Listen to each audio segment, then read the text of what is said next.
ఆంధ్రప్రదేశ్లో వాలంటీర్ల అంశంపై చర్చ జరుగుతోంది. వాలంటీర్ల వ్యవస్థను కొనసాగిస్తారా లేదా అంటూ అనుమానాలు వ్యక్తమవుతున్నాయి. అలాగే జులై నెల పింఛన్ డబ్బుల్ని గ్రామ, వార్డు సచివాలయ ఉద్యోగులతో పంపిణీ చేయించడంతో వాలంటీర్లను కొనసాగించడం అనుమానమే అంటూ వైఎస్సార్సీపీ ఆరోపించింది. ఏపీ ప్రభుత్వం మాత్రం వాలంటీర్ల విషయంలో ఖచ్చితంగా మంచి నిర్ణయం తీసుకుంటామంటోంది. వాలంటీర్ల వ్యవస్థపై త్వరలోనే నిర్ణయం ఉంటుందనే అభిప్రాయాన్ని డిప్యూటీ సీఎం పవన్ కళ్యాణ్ సహా మంత్రులు వ్యక్తం చేస్తున్నారు. ఈ వ్యవస్థలు చేయాల్సిన మార్పులు, చేర్పులపై కసరత్తు చేస్తున్నట్లు తెలుస్తోంది. వాలంటీర్ల ఉద్యోగాన్ని కొంత నిర్దిష్ట కాలానికి పరిమితం చేయాలనే ఆలోచన ఉందట. ప్రతి 3 ఏళ్లకు ఒకసారి కొత్తగా వాలంటీర్లను నియమించాలనే ప్రతిపాదనలు ఉన్నాయంటున్నారు. అంటే 3 ఏళ్లకు మించి వాలంటీర్లను కొనసాగించకూడదని భావిస్తున్నారట. అంటే 3 ఏళ్లకు ఒకసారి వాలంటీర్ల నియామకం చేపట్టాలనే ఉద్దేశం ఉందట. వాలంటీర్లకుగా ఉద్యోగాలు చేసేవారికి ఈ 3 ఏళ్లలో ఏదో ఒక వృత్తిపరమైన శిక్షణ ఇవ్వాలని, ఆ తర్వాత వారు మంచి ఉద్యోగం సంపాదించుకునే మార్గం చూపించాలని భావిస్తున్నారట.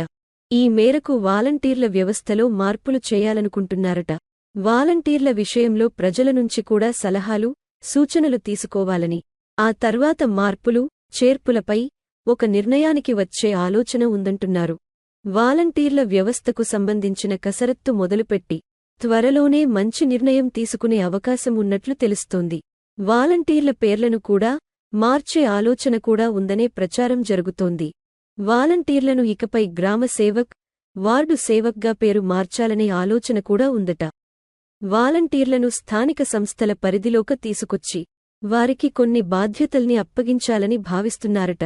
రాష్ట్రవ్యాప్తంగా పథకాల లబ్ధిదారులకు డబ్బులు పంపిణీ చేసే విధులతో వాలంటీర్లకు సంబంధం లేకుండా చేయాలనే ఆలోచన కూడా ఉందంటున్నారు. అలాగే వాలంటీర్ల వేతనాన్ని 10,000 రూపాయలకు పెంచేందుకు కసరత్తు చేస్తున్నారు. గత ప్రభుత్వం ప్రతి 50 ఇళ్లకు ఒక వాలంటీర్ను నియమించగా, కూటమి ప్రభుత్వమికపై ప్రతి 100 ఇళ్ల బాధ్యతలు ఒకరికి అప్పగించే అవకాశం ఉందని చెబుతున్నారు. అయితే పూర్తి వివరాలు తెలియాల్సి ఉంది. గత ప్రభుత్వం వాలంటీర్ల వ్యవస్థను తీసుకొచ్చింది. వీరి సాయంతో రాష్ట్రవ్యాప్తంగా ప్రభుత్వ పథకాలను పంపిణీ చేశారు. పింఛన్ పంపిణీతో పాటుగా ఇతర పథకాలకు సంబంధించిన అంశాలను వాలంటీర్లు పర్యవేక్షించారు.